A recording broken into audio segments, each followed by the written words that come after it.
Hello friends. जैसा कि आप जानते हैं और चर्चा में रहता है आजकल डॉलर इंडेक्स। तो आज हम बात करेंगे कि डॉलर इंडेक्स क्या चीज़ है, डॉलर इंडेक्स से किस तरीके से हमारी मार्केट प्रभावित होती है। और फ्राइडे के सेशन के अंदर डॉलर इंडेक्स में एक अच्छी मजबूती जो है देखने के लिए मिली। उसके बाद हम अपनी स्टॉक मार्केट को कोरिलेट करने की कोशिश करेंगे कि किस तरीके की कोरिलेशन है यूएस के डॉलर इंडेक्स के अंदर और हमारे निफ्टी के इंडेक्स के अंदर, यानी कि जो हमारे बाजार हैं और जो डॉलर इंडेक्स है वो किस तरीके से काम करते हैं, किस तरीके की रिलेशनशिप है, यानी कि पॉजिटिव कोरिलेशन है, नेगेटिव कोरिलेशन है या कोई कोरिलेशन है ही नहीं। और ये एक एनालिसिस के अंदर एक अहम भूमिका जो है निभाता है। जब आज की डेट में मार्केट जिस तरीके से काम कर रही हैं उस समय पर आप देखिएगा यूएस डॉलर इंडेक्स के साथ इसको कोरिलेट करके देखा जाना चाहिए। अगर मैं आपसे बात करूं तो यूएस डॉलर इंडेक्स क्या है, पहले इसके बारे में समझते हैं। देखिएगा यूएस का डॉलर इंडेक्स क्या चीज़ है, पहले ये समझिए। देखिएगा यूएस डॉलर एक करेंसी है। इस करेंसी की कोरस्पोंडिंग वैल्यू डिसाइड की गई 1973 में छः जो करेंसीज थी उनके सामने। और वो 6 मेजर जो करेंसीज हैं वो है euro, Swiss franc, Japanese yen, Canadian dollar, British pound and Swedish krona. तो ये 6 मेजर करेंसी हैं जिनके साथ यूएस का सिग्निफिकेंट ट्रेड होता है, यानी कि इंपोर्ट और एक्सपोर्ट जो है जिन कंट्रीज़ के साथ करते हैं। तो यूएस के अंदर एक इंडेक्स बनाया गया जिसमें कि डॉलर की वैल्यू को 100 रुपये रखा गया और बाद में इन जो बाकी जो 6 करेंसी बता रहा हूँ इनका वेट जो है डिसाइड किया गया और इन 6 का एक वेटेज निकालकर इस इंडेक्स के साथ अटैच किया गया।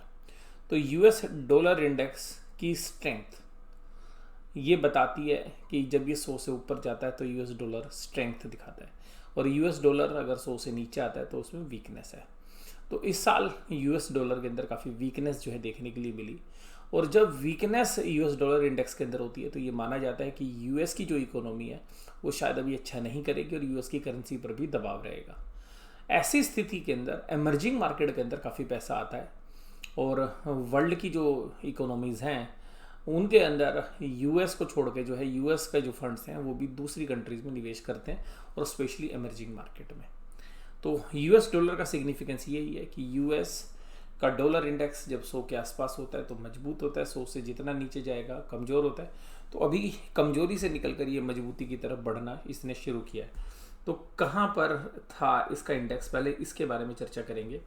तो देखिएगा ये जो इंडेक्स है ये 1 साल का है, ये ऊपर जो आप स्क्रीन पर देख रहे हैं।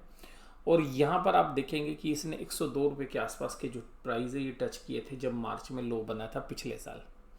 और उसके बाद ये डॉलर इंडेक्स जो है धीरे धीरे गिरता हुआ आ रहा है। इसी तरीके से जो इंडिया की स्टॉक मार्केट है इसने वहाँ पे लो बनाए थे तो इसने हाई बनाए थे। तो इसका मतलब है इन्वर्स रिलेशनशिप है। और जब ये लो बना रहा था तो हम इंडिया की मार्केट हाई बना रही थी।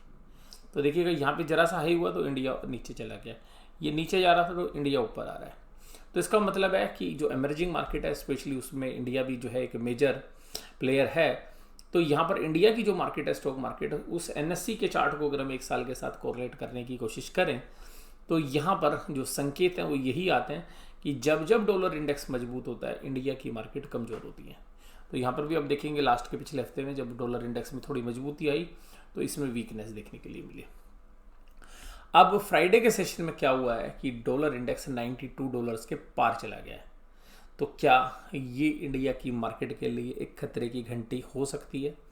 तो अगर हम इसकी चर्चा यहाँ पे करें केवल 1 साल के पीरियड पे तो ज़्यादा अच्छी रिलेशनशिप जो है नहीं निकलेगी। तो इसके लिए हम फर्दर 5 ईयर्स के डेटा पॉइंट को जो है लेते हैं।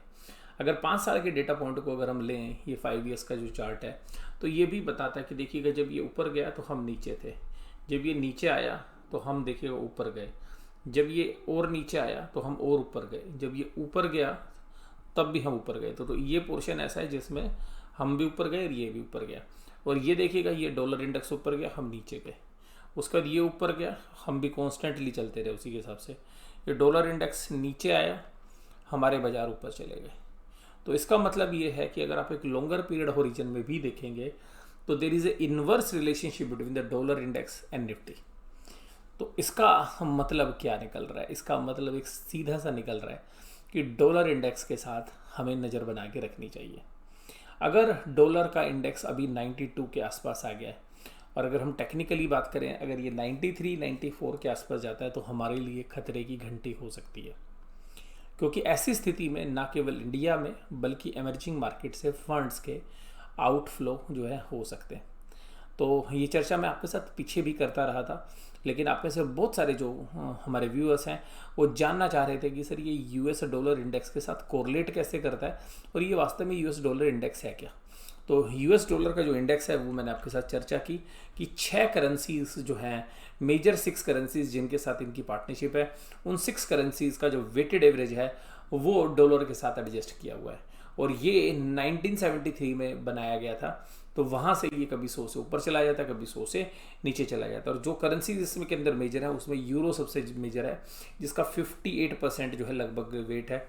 उसके अलावा जो बाकी करेंसीज हैं जिसमें जापानीज येन का जो वेट है वो 13.6% है। ग्रेट ब्रिटेन पाउंड का जो है 11.9 है। इसके अलावा कैनेडियन डॉलर का जो देखेंगे तो 9.1 है। और स्वीडिश क्रोना का जो वेट है वो 4.2 है। और इसके अलावा स्विस फ्रैंक जो है उसका भी जो है आप देखेंगे 3.6 के आसपास है। तो इस तरीके की जो वेट है वो इसके अंदर है। तो अब बात ये आती है कि मुझे क्या लगता है। देखिएगा, जिस तरीके से यूएस की इकोनॉमी रीबाउंड हो रही है, ग्रोथ आनी शुरू हो गई है, बॉन्ड यील्ड के रेट बढ़ने शुरू हो गए हैं, तो ऐसी उम्मीद जताई जा रही है कि यूएस की इकोनॉमी जो है अब थोड़ा सा अच्छा करती हुई नजर आएगी। और जब यूएस की इकोनॉमी अच्छा करेगी तो इसका मतलब है कि डॉलर इंडेक्स और मजबूत होगा। और अगर डॉलर इंडेक्स मजबूत होगा, यूएस की इकोनॉमी मजबूत होगी, तो इस बात की संभावना जो है काफ़ी व्यक्त की जा रही है कि इंडिया के अंदर जो कैश के इन्फ्लोज हैं वो कम हो जाएंगे। अब कैश के इन्फ्लोज कम होंगे तो उसका असर कहाँ होगा? तो देखिएगा, जब भी कैश का इन्फ्लोज कम होता है तो सबसे ज़्यादा जो इम्पैक्ट होता है वो ऐसे सेक्टर्स पे होता है जो हाई बीटा सेक्टर्स हैं, यानी कि जो हाई रिस्क सेक्टर्स हैं उनके ऊपर।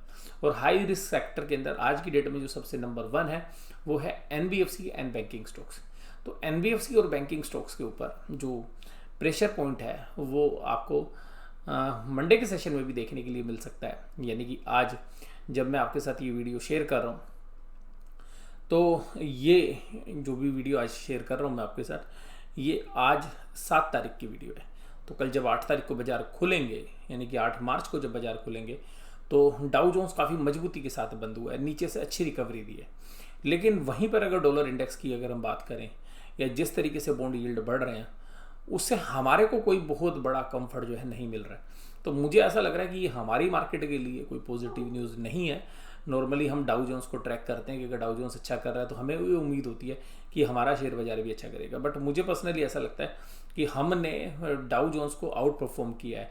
और जब जब डॉलर वीक रहा, यानी कि यूएस की इकोनॉमी वीक रही अभी पिछले 3 महीनों के दौरान, तो यूएस जितना बढ़ा उसके मुकाबले में हम 3 टाइम्स जो है हमने परसेंटेज टर्म्स में ग्रोथ की।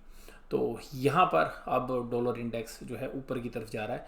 तो हमारे को यहाँ पे थोड़ी सी कोशिश अप्रोच जो है अपनानी चाहिए और थोड़ा सा अलर्ट रह के ही हमें जो है ट्रेड लेने चाहिए। और यहाँ पे हमें पूरा का पूरा जो है अभी यूएस डॉलर इंडेक्स पर भी एक बार नज़र बना के रखनी चाहिए, ना केवल ट्रेडर्स को बल्कि इन्वेस्टर्स को भी, क्योंकि ये जो आउटकम्स होंगे, ये अभी जो यूएस की इकोनॉमी के अंदर जो भी कुछ चेंजेस हो रहे हैं उनका मीडियम टर्म के अंदर भी हमारी इकोनॉमी के ऊपर भी असर जो है पड़ सकता है। इकोनॉमी से ज़्यादा हमारे स्टॉक मार्केट पर असर पड़ेगा। इकोनॉमी तो हमारा भी अच्छा करेगी, और अभी कोविड के बाद जब ये ओपनिंग हो चुकी है हमारी इकोनॉमीज़ के अंदर, तो अभी भी हम भी अच्छा करेंगे। लेकिन हमारी जो पी वैल्यूएशंस है वो ऊपर की तरफ है।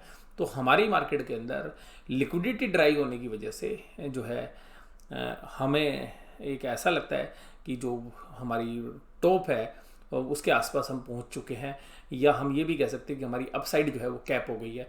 यानी कि अभी हम बढ़ पाना जो है इतना आसान काम नहीं है, क्योंकि जो बाकी डेटा पॉइंट्स हैं डॉलर इंडेक्स के या यूएस के अंदर बॉन्ड यील्ड बढ़ रही हैं, इंडिया के अंदर जो बॉन्ड यील्ड बढ़ रही हैं, उनका असर जो है हमें अगले हफ्ते जो है देखने के लिए मिल सकता है। तो यहाँ पर मैं इसी चर्चा को यहीं पर समाप्त करता हूँ। वीडियो इसी तरीके से देखते रहिएगा। वीडियो देखने के लिए धन्यवाद। Thank you very much.